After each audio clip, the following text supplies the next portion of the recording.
কক্সবাজার সমুদ্র সৈকতের লাবণী পয়েন্ট সূর্য ডুবার অনেকটা আগেই সৈকতের বালিয়াড়িতে জড়ো হয়েছেন দেশের দূর দূরান্ত থেকে আসা কারাতে কোচ ও গ্রেডিং প্রত্যাশীরা। শুরু হয় ঘাম ঝরানো অনুশীলন। বিশাল সাগরের পাড়ে ছন্দে ছন্দে চলছে কৌশল প্রদর্শন।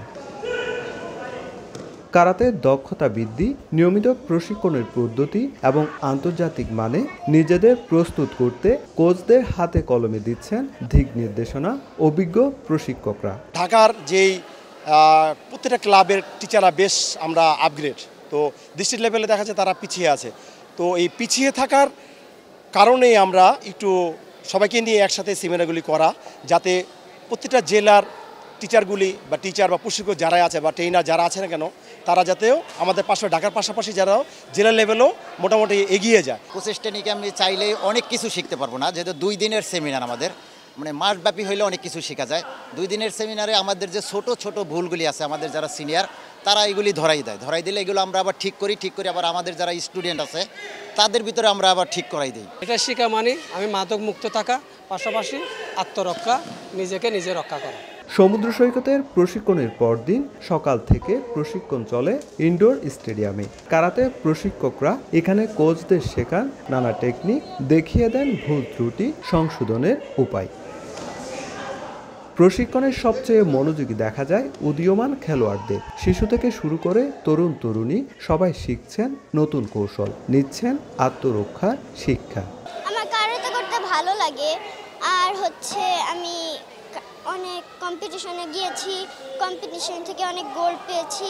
আমি বাংলাদেশের জন্য বিদেশে গিয়েও গোল্ড আনবো ইনশাল্লাহ। কারাতে শিখে বড় হয়ে আমাদের কোচদের মতো একজন কোচ হতে চাই, নিজের পায়ে দাঁড়িয়ে একটা নতুন ক্যারিয়ার করতে চাই। ট্রেনিংয়ের পর বিদেশে অনেক টুর্নামেন্টে যেতে পারবে, সো বাংলাদেশের নামটা পুরা বিশ্বের দরবারে আসতে পারবে। ইভেন অনেক বাংলাদেশি প্লেয়াররা বিদেশে গিয়ে, জাপানে গিয়ে, অস্ট্রেলিয়াতে গিয়ে কারাটে খেলেছে, টুর্নামেন্ট জিতেছে, নাম অনেক উজ্জ্বল করছে। আস্তে আস্তে আমরা করা শুরু করি, এটার প্রতি যে একটা অ্যাট্রাকশন, প্যাশন ক্রিয়েট হয়ে যায়, ওটা বোঝানোর মতো হয় না। একজন এই আর্টটাকে এমনভাবে ভালোবাসে যে ও পক্ষে সম্ভব না এই আর্টটাকে ছাড়ানো। অনেক খেলোয়াড়ের সঙ্গে এসেছেন তাদের অভিভাবকরাও, তাদের চোখে মুখে গর্ব ও আশা। শিখতে পারবে এবং এটার প্রতি আরও যাতে আগ্রহ প্রকাশ পায়, একটা আছে না বাচ্চাদের, যাতে আগ্রহ প্রকাশ পায়, এর জন্য এত দূর থেকে আসা, কষ্ট করা বাচ্চাদের জন্য।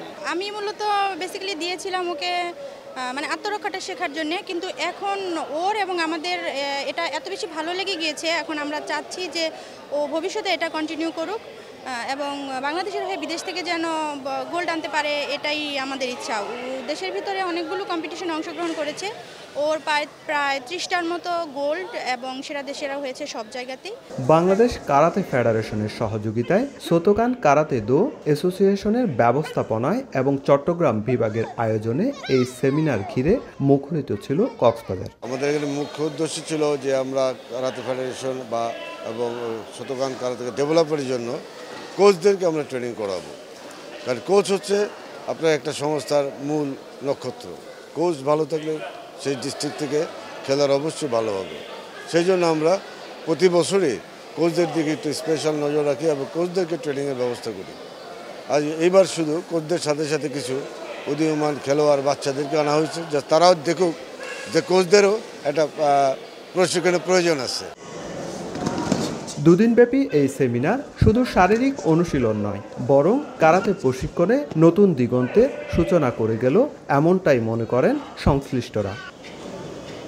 সুজাউদ্দিন রুবেল, সময় সংবাদ, কক্সবাজার।